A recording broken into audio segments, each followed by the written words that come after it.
Pukul 6 waktu Indonesia Tengah, Radio Republik Indonesia ND menghadirkan Warta Berita. Selamat pagi pendengar, Anda kembali mendengarkan Warta Berita untuk edisi hari ini Sabtu 31 Agustus 2024 dengan sari berita. Sebanyak 37 desa di Kabupaten ND masih blank spot jaringan internet.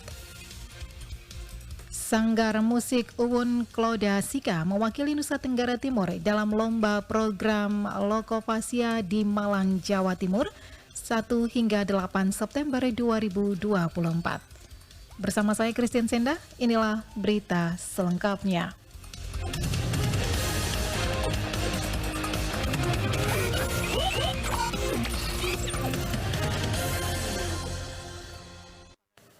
Sebanyak 37 desa di Kabupaten ND, Provinsi Nusa Tenggara Timur sampai saat ini masih berada dalam zona blank spot atau tidak ada akses jaringan internet. Laporan Rovinus Wula. Berdasarkan data Dinas Komunikasi dan Informatika Kominfo Kabupaten ND, ada 37 desa sampai saat ini belum ada jaringan internet. Hal itu disampaikan Kepala Dinas Kominfo Kabupaten ND, Maria Yasinta Vongasare kepada RRI Jumat 30 Agustus 2024. Sinta Sare mengatakan 37 desa tersebut benar-benar blank spot atau belum mendapatkan jaringan internet. Ia menjelaskan terkait dengan pelaksanaan pilkada yang akan melakukan perekapan melalui aplikasi, maka tidak ada solusi lain lagi untuk 37 desa yang masih blank spot. Mereka dapat mengirimkan data melalui desa tetangga atau langsung ke pusat ibu kota kecamatan yang sudah ada jaringan internet. Terkait yang masih blank spot itu yang memang masih belum ada akses internet sama sekali. Itu kurang lebih ada 37 desa yang blank spot. Terus dari BTS Bakti sendiri ada 15 BTS yang sudah dibangun dan sudah dipakai gitu. Cuman memang ada kurang lebih 18 titik itu yang masih sulit memang untuk ada kendala di lapangan, sehingga memang sulit. Itu kami sudah sampaikan ke pihak Bakti Kemenkominfo. Untuk saat ini ada kurang lebih 37 itu yang masih benar-benar blank spot. Untuk mengatasi itu, desa-desa ini ketika pilkada nanti masih sama seperti kali lalu ketika pemilu, pilpres dan pileg itu, mereka bisa ke kota kecamatan atau ke desa tetangga yang bisa terakses internet. Sinta mengatakan terkait 37 desa yang belum mendapatkan jaringan internet tersebut, Dinas Kominfo Kabupaten ND sudah menyampaikan ke kementerian dan menunggu program dari pemerintah pusat. Ia menambahkan tahun 2024 dari BTS Bakti, Kementerian Kominfo untuk Kabupaten ND sudah mendapatkan 59 BTS. Semuanya sudah dibangun dan dipakai, namun sampai saat ini ada sebagian kurang lebih 18 titik masih sulit belum beroperasi secara maksimal karena ada kendala di lapangan. Dan persoalan tersebut sudah disampaikan langsung ke Bakti Kementerian Kominfo. RRI ND Rovinus Pula melaporkan. Sanggar Musik Uwun Klodasika mewakili Nusa Tenggara Timur dalam lomba program Lokofasia di Malang, Jawa Timur. Selengkapnya, Suimam melaporkan. Pelatih Sanggar Musik Uwun Klodasika, Aris Parera, kepada RRI Jumat 30 Agustus 2024 mengatakan keikutsertaan sanggarnya dalam Lokofasia adalah kesempatan berharga untuk memperkenalkan kekayaan budaya NTT di tingkat nasional. Sanggar ini dikenal dengan penampilan musik yang menggabungkan unsur tradisional dan modern yang diharapkan dapat menarik perhatian juri dan audiens. Dijelaskan, selama persiapan menuju lomba, sanggarnya telah melakukan latihan intensif dan persiapan matang untuk memastikan penampilan terbaik mereka. Menurutnya, partisipasi dalam Lokofasia bukan hanya sebagai ajang kompetisi, tetapi juga sebagai kesempatan untuk bertukar pengalaman dan belajar dari sanggar-sanggar lain di seluruh Indonesia. Jadi kita lebih memperkenalkan alat musik tradisional kita, menukarkan pikiran, berikan pendapat. Di pementasan akhirnya adalah kolaborasi dari semua alat musik yang ada di Indonesia ini. Kita mencoba untuk mengkolaborasikan. Alat musik yang kami bawa itu alat musik tradisional Kabupaten Tika, Gong Waning. Ia melanjutkan, lomba Lokofasia di Malang akan diikuti oleh berbagai kelompok musik dari seluruh Nusantara, menjadikannya sebagai platform ideal untuk menampilkan keunikan dan kreativitas. Untuk itu, Sanggar Musik Uwun Klodasika siap memberikan yang terbaik dan membanggakan NTT di event bergengsi ini. Ditambahkan, keikutsertaan sanggarnya di Lokofasia diharapkan dapat menginspirasi lebih banyak kelompok seni di daerah untuk berpartisipasi dalam kegiatan serupa, serta memperkuat jalinan budaya antar daerah di Indonesia. Sementara itu, pemerintah Kabupaten Sika siap menggelar Festival Jelajah Maumere pada bulan September mendatang. Lady Badin melaporkan. Kepala Dinas Pariwisata dan Kebudayaan Kabupaten Sika, Ferdinand Evensius Edomeko mengungkapkan rencana untuk menggelar kembali Festival Jelajah Maumere pada bulan September 2024 mendatang. Festival ini akan diselenggarakan selama 3 hari berturut-turut, tepatnya dari tanggal 12 hingga tanggal 14 September 2024 di Kota Maumere. Dijelaskan Evan Edomeko, festival ini akan menampilkan berbagai aspek kebudayaan, khususnya dalam proses menenun yang merupakan kearifan lokal yang sangat dihargai di kabupaten tersebut. Acara utama dalam Festival Maumere ini adalah fashion show etnik yang akan menampilkan hasil-hasil tenunan lokal dalam desain budaya kontemporer. Lomba-lomba seperti lomba video, lomba foto, dan lomba menulis singkat di media sosial juga akan diselenggarakan untuk mengajak partisipasi aktif para generasi milenial dalam mempromosikan kekayaan budaya Sika.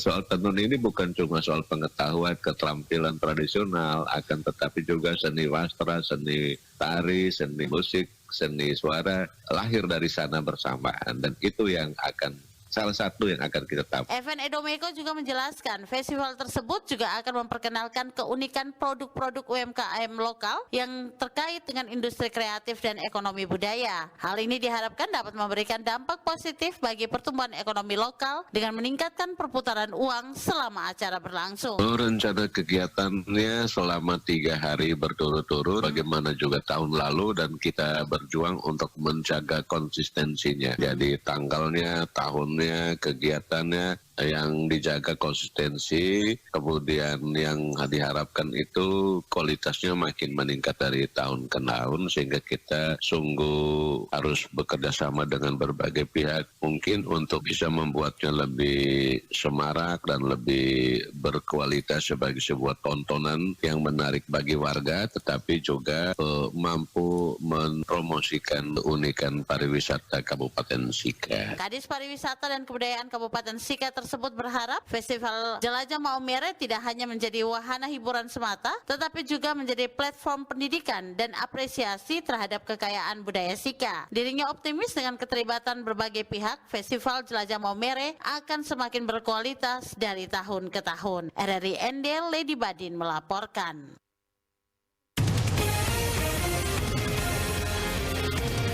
Anda sedang mendengarkan Warta Berita RRI ND. Siaran ini juga bisa Anda dengarkan melalui rri.co.id dan RRI Digital. Pemanfaatan lahan kosong untuk tanaman sayuran hijau demi pemenuhan kebutuhan rumah tangga sangat penting. Selain dapat mengurangi pengeluaran keuangan rumah tangga, juga bisa menyediakan sayur bergizi dan sehat bagi keluarga. Selengkapnya, Ferry Soo melaporkan. Gerakan pemanfaatan lahan kosong dengan tanaman sayuran hijau sangat penting untuk memenuhi gizi keluarga tanpa harus mengeluarkan biaya yang tinggi. Jika tidak memiliki lahan kosong, dapat digunakan sistem polybag yang praktis dan bisa mengembangkan sejumlah tanaman sayuran hijau dengan baik di halaman rumah. Gerakan pemanfaatan lahan kosong untuk tanaman sayuran hijau menjadi salah satu program unggulan pemberdayaan dan kesejahteraan keluarga PKK Kabupaten Ngada dengan membagikan sejumlah bibit sayur dan beras bagi kelompok tani perempuan agar bisa membantu pemenuhan gizi keluarga.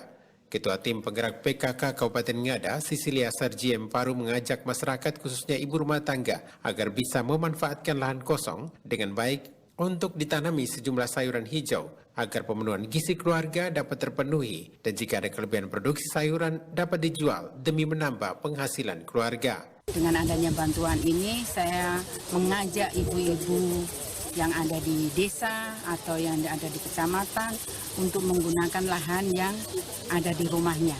Kalau tidak ada lahan kosong, kita bisa menggunakan polybag supaya anak-anak itu terjamin dengan gizinya. Ya, kita memenuhi kebutuhan sehari-hari dengan hasil sayur, ada cabai, ada tomat, dan ada buah pepaya dan lain-lain tadi. Kalau ada sisa bisa dijual.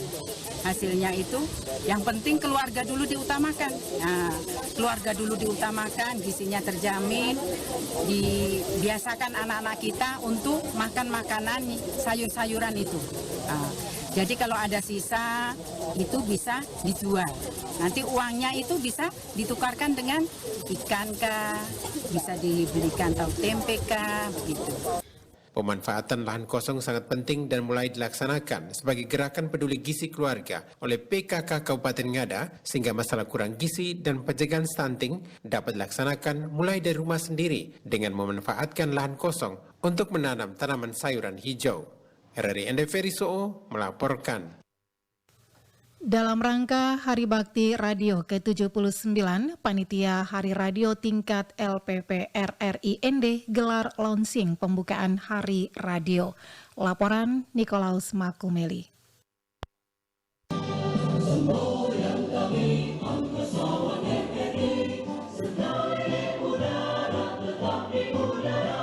Adapun apel pembukaan Hari Radio digelar pada Jumat 30 Agustus 2024 bertempat di halaman kantor LPP RRI ND.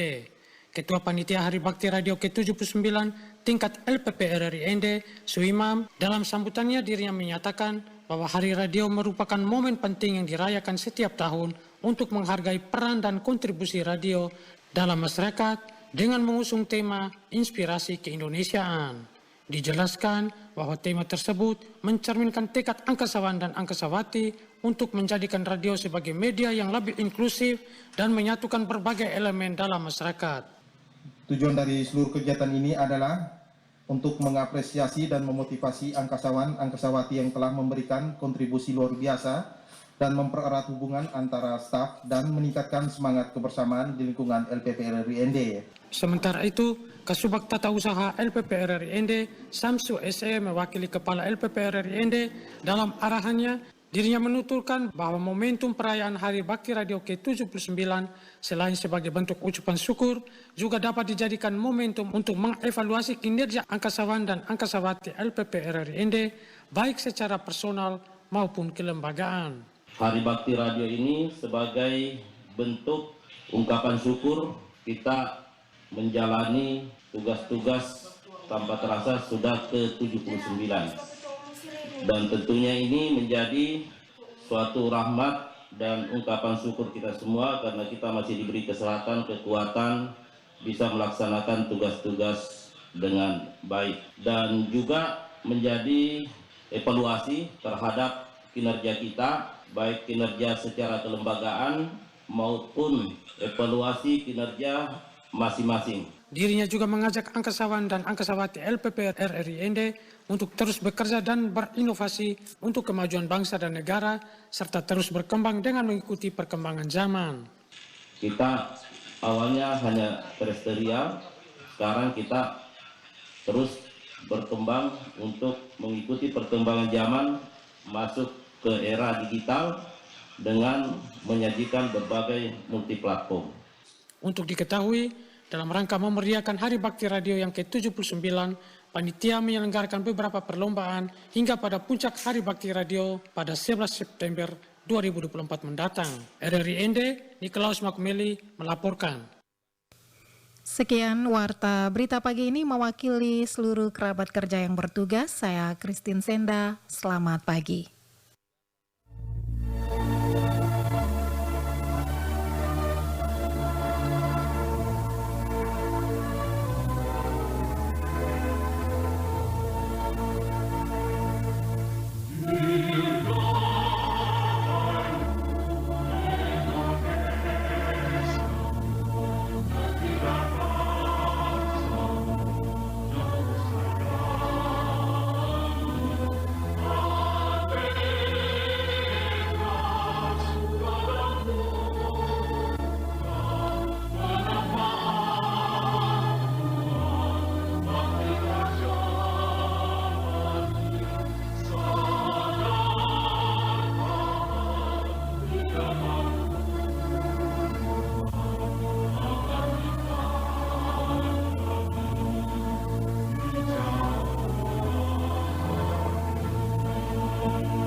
1 RRI ND bisa Anda dengarkan di ND FM 100,5